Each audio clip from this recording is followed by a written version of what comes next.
Right about here, ladies and gentlemen, I want you to get yourself and your soul together. This man will make your liver quiver. This man will make your bladder splatter. This man will freeze your knees.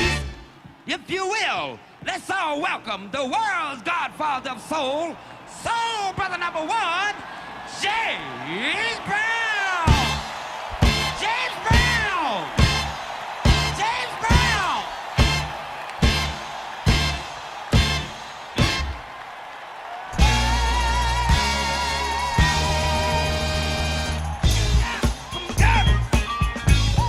James Brown is easily one of the most famous African Americans in the world, and arguably the most influential American in pop history music.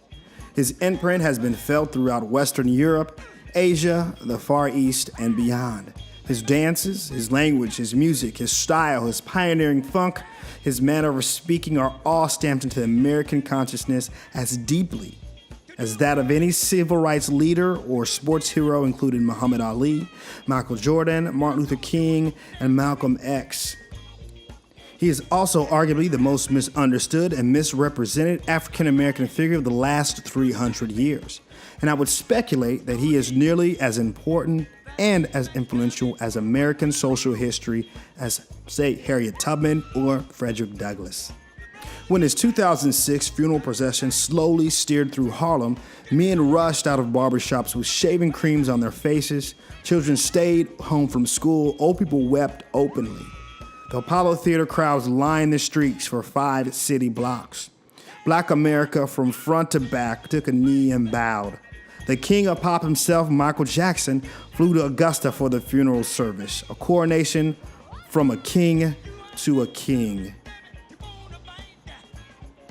But James Brown was our soul. He was unquestionably black, unquestionably proud, unquestionably a man. During the course of a 45-year career, James Brown sold more than 200 million records, recorded 321 albums, 16 of them hits, wrote 832 songs, and made 45 gold records. He revolutionized American music. He was the first person to fuse jazz into popular funk, the first to record a live album that became a #1 record. His influence created several categories of music now tabulated by Billboard, Variety, Downbeat, and Rolling Stone. He sang with everyone from hip-hop creator Afrika Bambaataa to Pavarotti to jazz arranger Oliver Nelson. His band was revolutionary. It was made up of outstanding players and vocalists, among the best in popular music this nation has ever produced. Yet James Brown never once made the cover of Rolling Stone magazine during his lifetime. To the music world, he was an old appendage, kind of a freak, a large rock in the road that couldn't get around, a clown, a black category. But he was a super talent, a great dancer, a real show, a laughter, a drug addict, a troublemaker, all hair and teeth, a guy who couldn't stay out of trouble. The man simply defied description. The reason?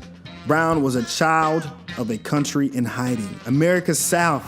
There is nowhere in the USA quite like American South. There's no place more difficult to fully understand or fully capture.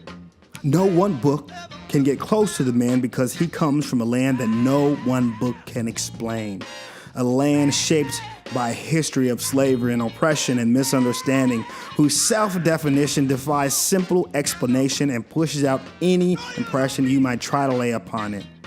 The South is simply a puzzle. The whole thing is actually a troubling metaphor for what race discourse has become in America now.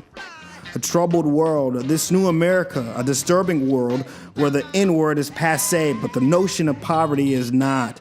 A world with liars on both sides of the racial divide who will say anything and twist any history any way they can in order to gain a percentage.